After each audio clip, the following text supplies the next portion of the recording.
সিঙ্গাপুরের চিকিৎসাধীন ইনকিলাব মঞ্চের নেতা শরীফ ওসমান হাদির অবস্থা খুবই সংকটাপন্ন।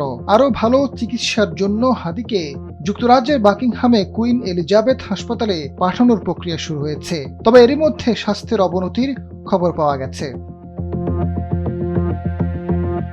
পারিবারিক ঘনিষ্ঠ সূত্র গণমাধ্যমকে জানিয়েছে, সিঙ্গাপুর জেনারেল হাসপাতাল কর্তৃপক্ষ মেডিকেল রিপোর্ট সহ আনুষ্ঠানিকভাবে একটি চিঠি পাঠায় কুইন এলিজাবেথ হাসপাতালে।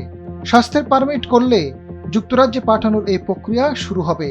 এর আগে সংকটাপন্ন অবস্থাতেই এয়ার অ্যাম্বুলেন্সে সোমবার হাদিকে সিঙ্গাপুর পাঠানো হয়। হাসপাতালে নেওয়ার পর কিছুটা উন্নতি হয়। মঙ্গলবার সারাদিন ও বুধবার সকালে স্বাস্থ্যের অবস্থা স্থিতিশীল থাকলেও দুপুরের পর স্বাস্থ্যের অবনতির খবর পাওয়া যায়। হাদির মাথায় খুব জটিল একটি অপারেশন প্রয়োজন, তবে এজন্য সিঙ্গাপুরের হাসপাতালে ভালো ব্যবস্থা নেই। ব্রিটেনের বাকিংহামে কুইন এলিজাবেথ হাসপাতালে এই অপারেশনের ভালো ব্যবস্থা রয়েছে।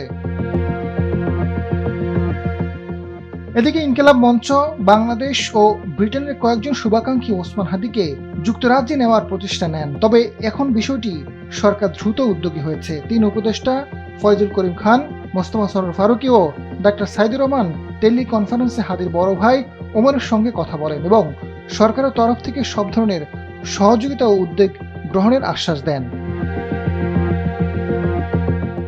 সবকিছু ঠিক থাকলে ওসমান হাদিকে লম্বা সফরে নেওয়ার মতো শারীরিক অবস্থা আছে কিনা সে বিষয়ে সিঙ্গাপুরের চিকিৎসকদের সবুজ সংকেতের প্রয়োজন।